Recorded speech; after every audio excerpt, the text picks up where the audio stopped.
Good morning. Coach Renee asked me to put together a little something on drop bags as I have a little bit of experience. So here goes.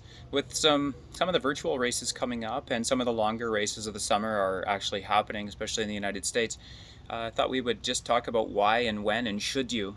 Even some of you doing your virtual races using your car as a bit of a aid station or drop bag area. This is food for thought.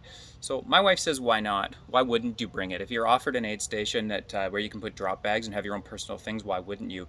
I'm of the thought that why would you if you don't need to? It's just more to think about, more to pack, get ready for the race. You have to drop it off, pick it up after.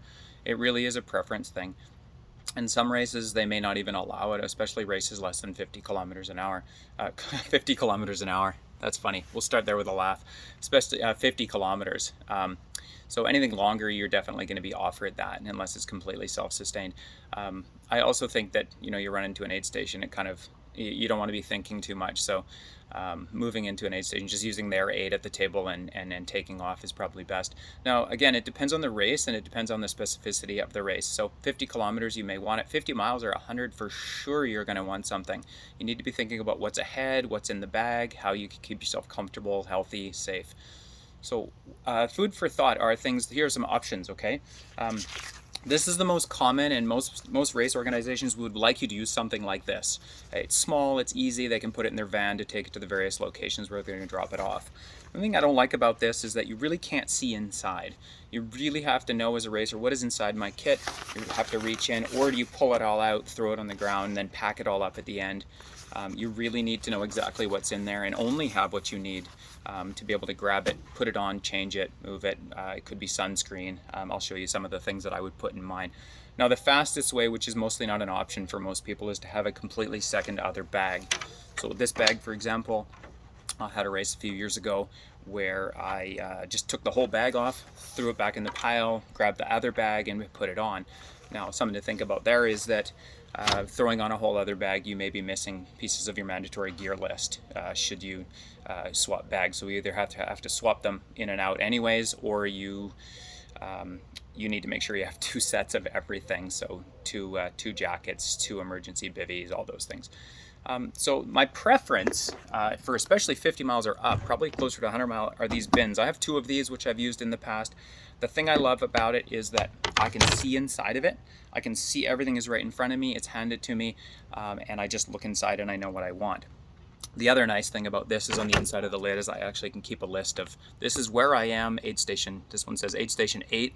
This was at Blackcomb Base. It says everything I need, everything I should take, and my race plan, should I have one, can go to plan. So in here I might have, say for example, extra shoes. There's an extra pair of shoes there. You may know that I'm moving into, for example, the Wild Horse. You may want to put a pair of road running shoes in there for that last bit down the KVR, hoping you can go fast after you've just taken a beating through the canyon. You may want a whole second layer for the top. You're sweated through, it's terrible, you're sweaty, so you put a whole second top. You may want to change your socks. I put extra socks in there. I'm not going to put them in there if I don't need them. A buff, I may put an extra buff in. All your buffs are dirty and filthy, start fresh, depending how long you have to go. I also put Body Glide in almost every kit.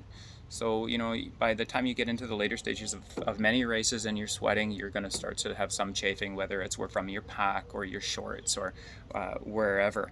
I also keep in here some sunscreen, a tiny little bottle of sunscreen, which I fill up from a bigger bottle. Sunscreen is always nice to have going into the day sections of your races.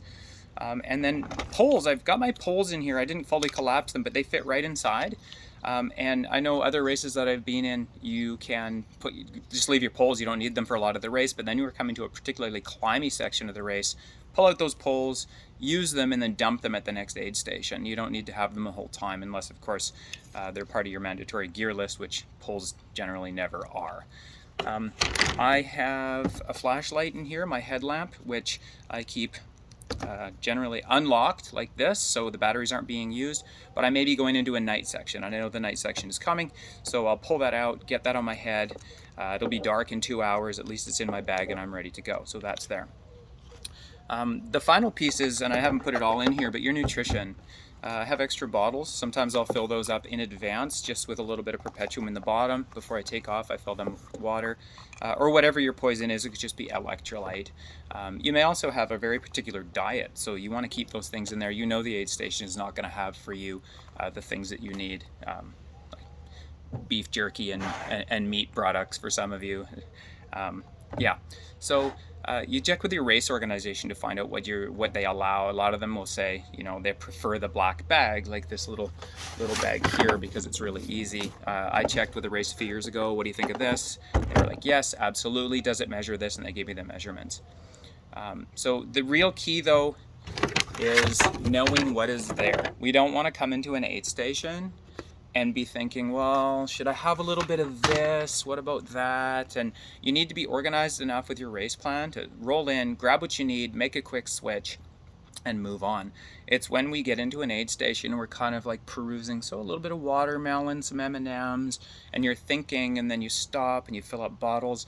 And if we take 10 minutes at each aid station over the course of a 100-miler, and there's, say, 10 aid stations, we're looking at like over 100 minutes of stopped time, and that can really add up. This is time where you should be on your feet and rolling pretty quickly. So knowing what's in there is really important, and have a reason for everything. Don't put just, well, I might need this, and put it there, and it's like your squishy or your hair products, or don't bring things like that.